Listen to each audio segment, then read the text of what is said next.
everybody was sort of myopically focused on the individual who was the candidate, right? This time around, as a matter of fact, I was really afraid. I remember saying to everybody, I am not going to sleep until I hear Romney's concession speech.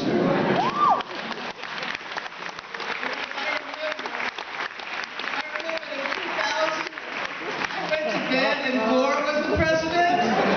You remember that? And then we woke up to an 8-year nightmare.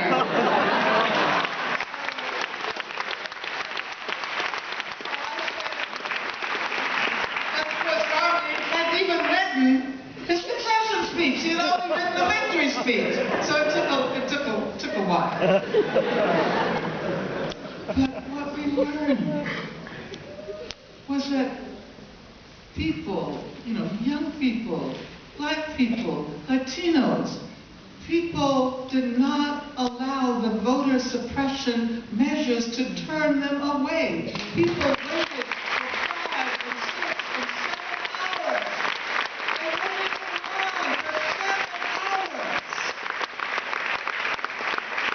I mean, you would have thought that this was the first election in a free South Africa.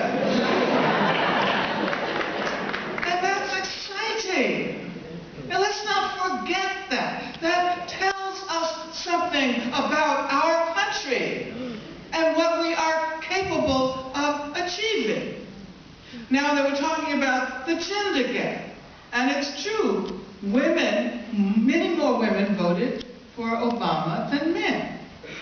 55 to 44.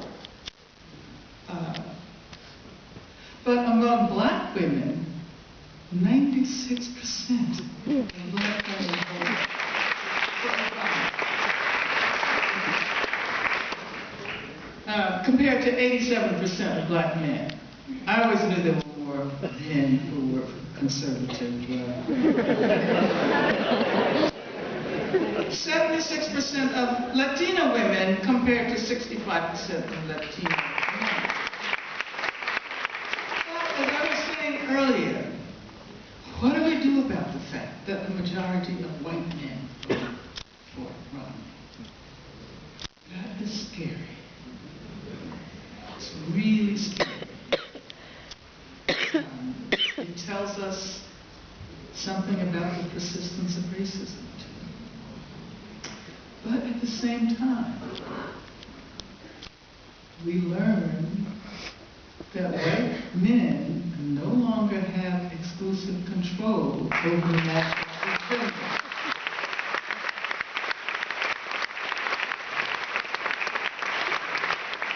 And I always say, you know what I mean when I say white men. I'm not talking about all white men. So,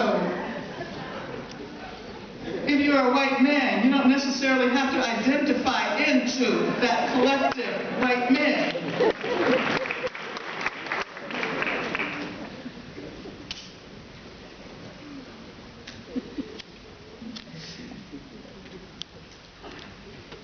I have to wind up because I have taken up all of my time by now.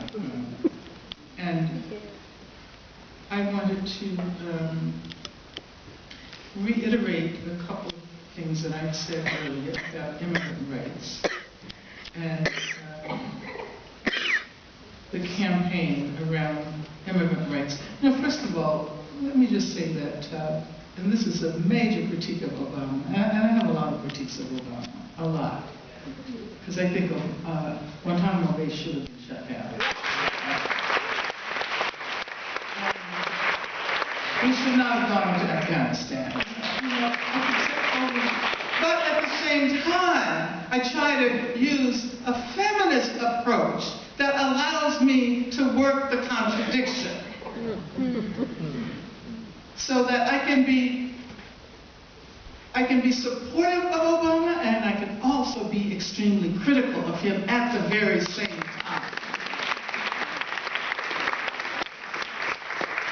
And I am critical about many things, including the extent to which our political discourse has become become so flat.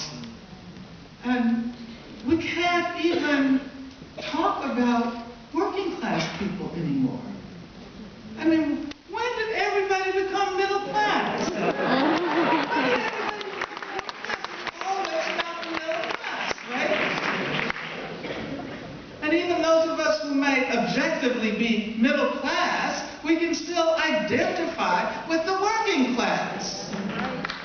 And there's something wrong with the fact that we cannot talk about the working class. You see, I was talking about opening up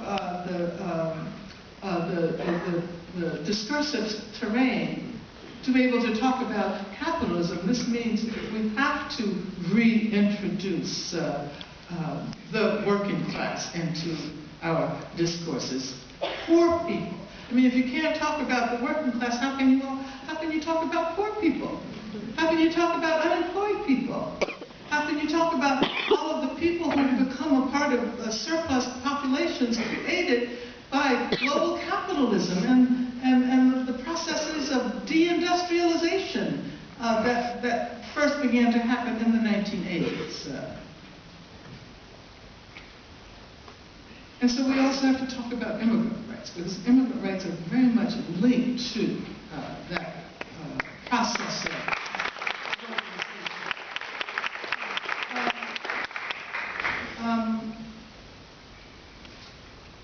I think it's good that Obama is planning to push for immigrant rights, but it's about more than the DREAM Act.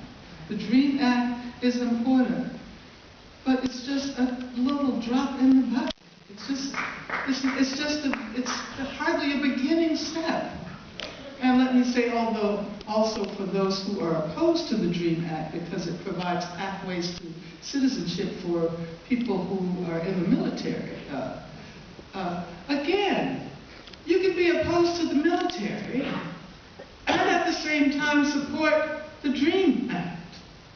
You know, just as you can support gay rights within the military, and you can say at the same time, I want to dismantle the Pentagon, right?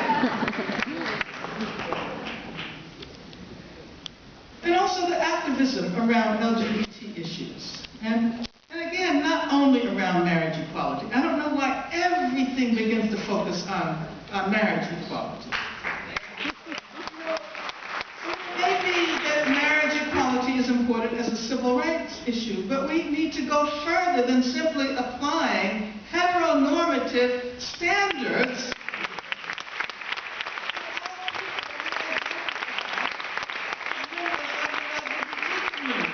As a matter of fact, what was so exciting about the gay rights movement during its feminist phase was its critique of marriage.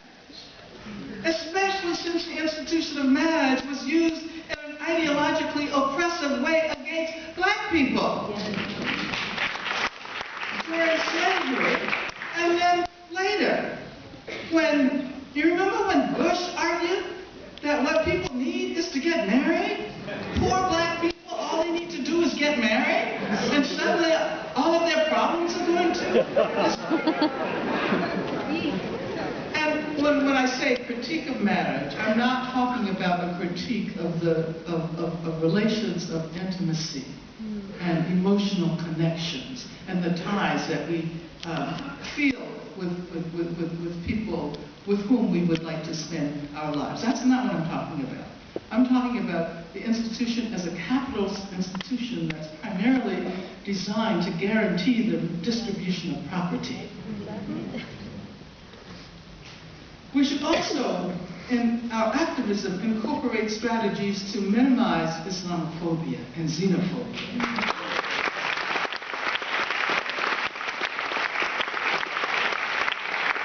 To defend Muslims who are seriously under attack because of efforts to equate Islam and terrorism, and even people who have little to do with Islam are under attack. Sikhs, for example, who have been killed because their turbans have been misread as Muslim.